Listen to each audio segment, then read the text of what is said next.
What's up, tribe? How you guys doing? Go ahead and hit that subscribe button. I hope you like this video. This is your review for Cartel Crew Season 3, Episode 10. This is the season finale. Listen, somebody left a comment under my last review, and they were like, this show is really underrated. And a lot of people sleep on this show. And you know what? You are absolutely correct. People sleep on Cartel Crew. This is a really good show. It definitely gives you a perspective.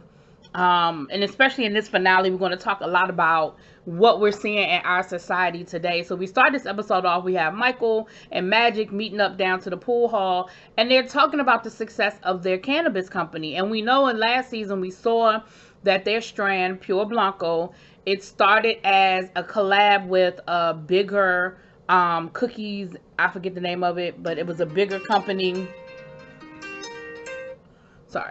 A bigger company that that sells cannabis or what have you, and now they created their own company, Pure Blanco, and it seems to be doing really well. And again, they're having this conversation about, listen, this is what we went to jail for, and now we're doing it legally, and with the laws that are changing, like, there's really nowhere else to go but up from here. Then we see Diana, her oldest daughter, is working at a cannabis store at I think it's called Magic Green, and it's a franchise. They have different offices, and her daughter works there, and basically people who come in there with their prescription cards, they get their prescription filled, and that is what she does. And you can see that she knows the different strands, and she's very knowledgeable about the product. And we see her and Diana talking, and Diana said, I'm just really proud of you. She said that she's really good friends with the owner of Magic Green, and that's how she kind of, got her daughter the job. And again, we see them have this conversation. Like, her husband her ex-husband, he is in jail. He has 14 more years left on a 22-year, conviction. And they were selling marijuana. Now, I'm not going to say they didn't dibble and dabble into other things, but she said that was the bulk of what they did, was they sold weed. She went to jail for it. Her ex-husband, is still in jail for it. And we sit here and we're like, when the laws change, should these people be looking at reduced sentences or even getting out? I'm not here to debate it. Y'all can debate it in the comments. But again, we're here looking at her family that was totally torn apart by this, and now her daughter is doing it legally. So then Diana goes on to say, listen, I've been doing the research, and I'm going to open up my own store, and I want you to come and work for me. It'll be a franchise. Again, she's buying a Magic Green franchise. And she, again, is saying, listen, I'm just trying to set my family up for generational wealth. I'm just trying to do it on the legal side. When they were selling the illegal drugs, listen, they had more money than they probably knew what to do with. But, of course, the minute they got arrested, it's all gone. And so, she said, listen, it hasn't been easy trying to raise my family, in the midst of doing all of this. But I'm proud of you. And, I just want you guys to see me do this in a positive way. So then we have Nicole. Now, I'm going to say something. Nicole, we see her struggling. She's falling back into a depressive state, and we see her drinking at first thing in the morning. And her brother, she's talking to her brother, and her brother is like, listen, what is going on with you? Like, you drinking first thing in the morning? And she was like, listen, I can't deal with it. I can't handle it. It makes me feel good, And he was like, talk to me. What's going on? And she was like, I can't talk to you. I can't talk to anybody about this. And basically what she says is, listen, I put on a good face for the wedding. I put on a good face so I could film this show. I went to DC and put on a good face. But now that I'm back home and I can sort of just let my guard down, I found myself falling back into that deep depression, still processing the miscarriage. And I was going to say this in my review, but I didn't bring it up and I'm glad I didn't now. But if you look at those scenes from DC, Nicole is not herself. And what I mean by that is, when have we ever seen Nicole not glammed up in front of the camera?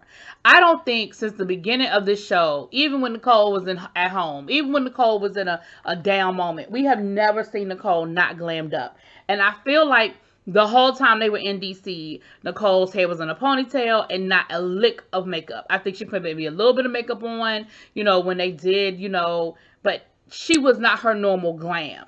And I did notice that. And I was wondering, I was like, did they not take a glam squad with them to DC because of COVID? Did they not want to hire somebody once they got there? But then I was looking at the other ladies and they were in makeup and they did hair, you know what I mean? So I did notice that. So we see her brother talking to her, asking her, like, what is going on? Like, you have us, you have mommy, you know, I'm here, and maybe we can get you to some, you know, get you to some therapy. And, you know, Nicole had a whole breakdown and was like, listen, I wanted that baby.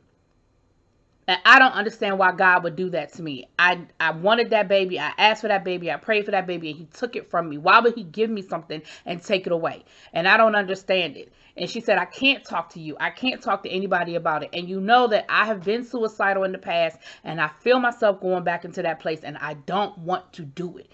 But she doesn't know how to stop herself because it's not, she can't control it, right? And then I know her brother meant it. I know her brother meant well, but her brother said, well, you know, maybe it wasn't the right time, you know. And again, I understand that we think we're saying things that's helping you along, but at the end of the day, it really isn't. But he did say, listen, let's get you into some therapy. Can we do that? And she agreed to it. And so later on in the episode, we do see her going to a group therapy session. And what I liked was that she found a support group. These were all women who had lost babies.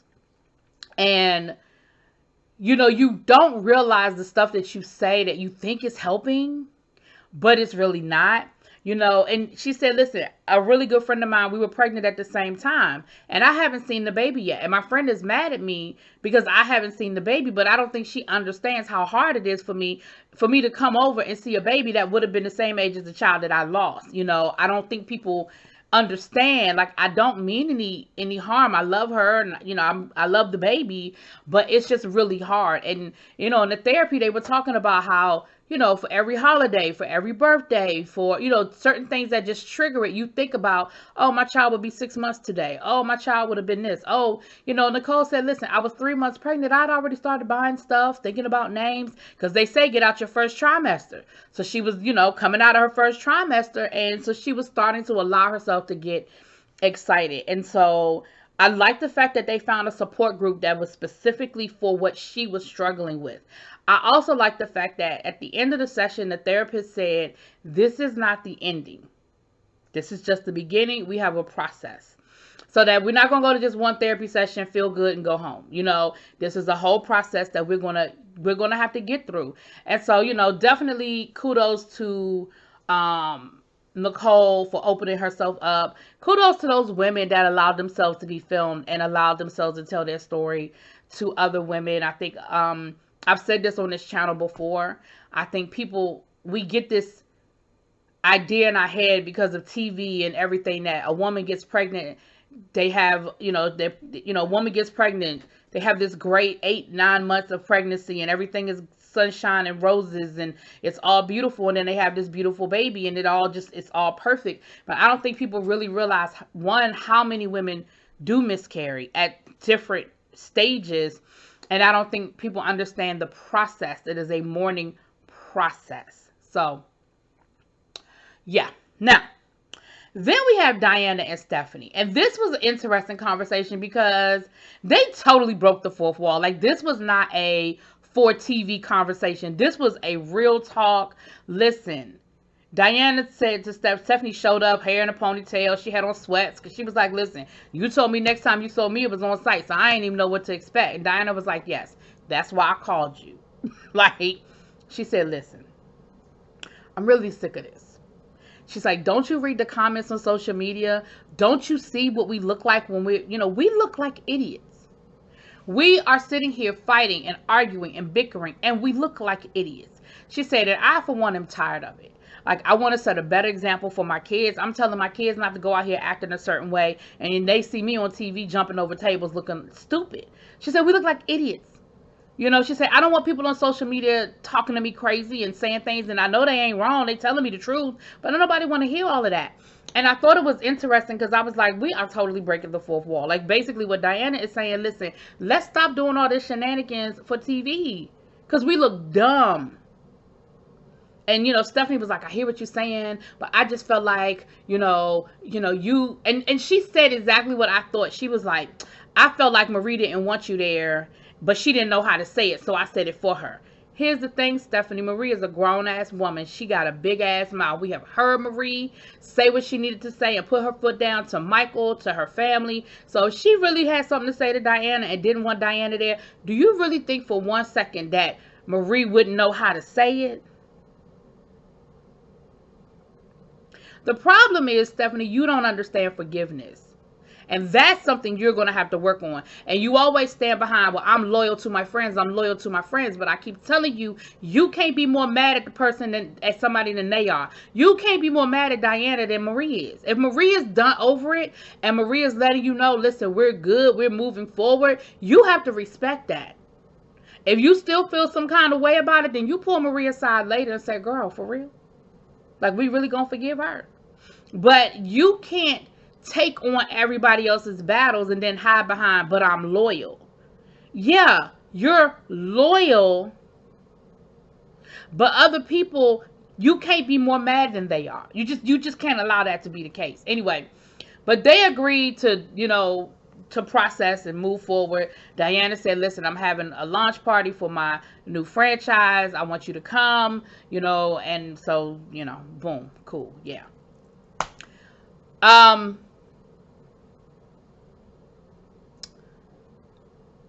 Then we have, what happened next? What did happen next? Shit. Oh, Lord, let me go to my notes. All right. Well, I guess, no, were we at the, I think we were at the party. Yeah, I think we were at the launch party next. And it was cool because everybody wore green. So everybody had variations of green on. We had Magic. We had everybody except for Eddie. Shit, I ain't nobody got time to go through the whole list. Everybody was there except for Eddie. So first of all, they asked how DC was. And of course they were like, oh, DC was great. We had such a good time. DC was wonderful. And I was like, y'all doing a lot for the people y'all know wasn't invited to that damn trip. Y'all really putting 10 or 20. Oh my goodness, it was so great. It was wonderful. It was everything. I'm like, y'all ain't right. Y'all ain't right for that. But they told Kat about the whole thing with Eddie. And Kat was like, what Eddie mad about? Like, it was his documentary that he made about me. If anything, I should be mad because they showed stuff that I didn't want to be shown. So what he mad about? And whatever it was, Eddie must have really been mad because we ain't seen Eddie since, child. And I don't know if Eddie gonna be, I hope there's a season 4, but I don't know if we're gonna see Eddie on season 4 if it is a season 4, child. But the one thing I will give Kat credit for was Kat said, listen, I want him to be happy. Like, the one thing that I'm proud of him for is when he got out of jail, he said he wasn't going to go back to that life, and he didn't. And he's making an honest living, and he's, doing, other than that damn documentary. But even that was an honest paycheck. It just, wasn't necessarily the nicest thing to do, but it was an honest paycheck. Nicole showed up, and Nicole was in a good spirits, and Nicole said, listen, talking to the therapist made me feel good, but I also understand that when I'm happy, I'm going to live it up, and I'm going to embrace happiness, and when I'm sad, I'm going to allow myself to process and feel how I feel. So Nicole showed up with Betty. Now, Betty still was like, oh, I didn't know Yvette was going to be here, because if I knew Yvette was going to be here, I wouldn't have come. And Yvette was like, well, damn, you don't have to be like that. And Betty was like, whatever. So whatever went down between them must have been real. We're going to get to that in a second, chat. So then, they talked about DC, and, Kat told Stephanie, listen, they got ready to talk about DC, and Magic was like, oh, nah, here come the drama. And him and Michael left. I said, I know that's right. Separate yourselves from the bullshit. I ain't mad at y'all.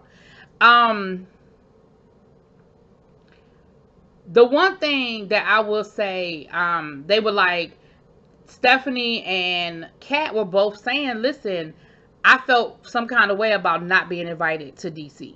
Like, I've always been there to support you, and I love you, and I don't ever want you to feel like I don't have your back. She said, I'm sorry that my life experiences have made me the person that I am. She said, but I can only be who I am. She said, my first memory of violence. I was 6 years old and people were trying to kidnap me and my mom, and they were trying to kill my mom. Like, that is my reality, and I have dealt with that kind of trauma throughout my life. I have different experiences, and I'm sorry that my reactions aren't always what other people expect them to be, but please don't ever mistake my cool outside as that I don't understand and I don't empathize. Like, I don't ever want you to feel that way.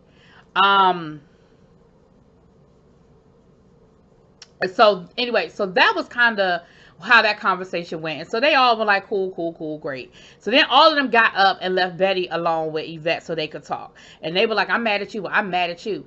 Listen, I have no idea what the hell they was arguing about. They was talking about, Betty said that Yvette was real rude to her and talked to her crazy. And Yvette was like, but I didn't. I don't know what you're talking about. But here's the problem that I did have.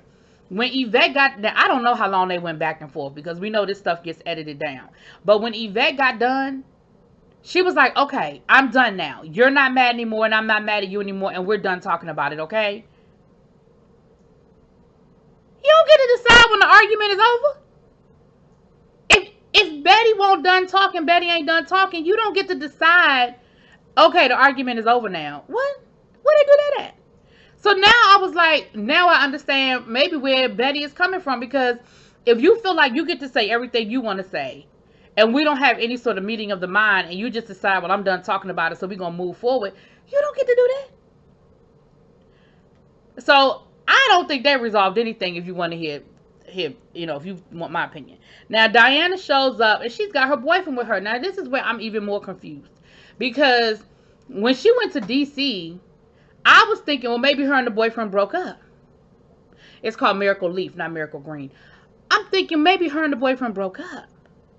Because I'm like, you couldn't stay in a mansion for a weekend in Miami where your boyfriend is with your friends for your friend's wedding, but you can get on a whole plane and fly to DC and stay in a hotel with the same people that he had a problem with you staying at the listen, it ain't make no sense to me. But then she showed up at the launch party with the same dude, so I'm like, that don't even make no damn sense, unless it was more to this story that we're not hearing, unless it was filmed out of sequence. Well, it couldn't have been filmed out of sequence because they were talking about the DC trip. I don't know. But Diana, she speaks about, again, just talking about how her and her family, what they dealt with by selling illegal drugs, and how she's trying to legitimize and create generational wealth. And her daughter's going to be the manager. They're opening up this, this new shop, and it's a new business venture for her. And so it was a touching moment. I mean, it was emotional, and it was a touching moment. And definitely, again, I can respect where all of these people are coming from, that were in the life and are taking what the government is giving them and turning it and flipping it on its side. I feel like we really, and I know they are doing this in some areas, but I think we really do need to look at the people who are still in jail for the same shit that's legal now. Okay, but anyway, that's a whole nother, don't get me on that. Don't make me go down that rabbit hole. So, last but not least, Kat is doing her art exhibit. Kat's art is beautiful. Like, I don't think I could afford nothing, because I'm sure just based off of who she is and the popularity of the show, her artwork is probably a pretty penny. So it's probably not in my price range, okay? But she has some beautiful pieces, and she said that is how she expresses herself. And so she had done a piece of a portrait of Betty's sister. And she said, I'm sorry if I don't always have the right words, but my art speaks for me. And I want you to know that I love you and I'm here for you and I got your back, when it comes to Gigi. And so, of course, it was an emotional moment. And they said, hey, we have a sisterhood. We are the Cartel Crew sisterhood. No matter what, we always going to have each other's back. And we always going to be there for each other. And so that was a moment. And it was a nice ending. The one, like I said, I feel like this show gets really slept on. I love Michael and how Michael loves his wife, and through all 3 seasons, whenever there's been anything, Michael has always had his wife's back. You know, they done been through some stuff. They may not have always, you know, said the right things to each other, but the love has always been there. So I'm here for it. And I see the growth of some of these characters. I hope Stephanie is going to grow and get out of that, to me, childish mentality of, you know, well, if you got beef, we got beef. All of us got beef, you know. I hope we move past that, you know, and then of course y'all know we got to have the whole obligatory end of the season, you know, reflection, child, whatever. Anyway, that's what it is. Y'all let me know what y'all think. Drop it in those comments. Peace.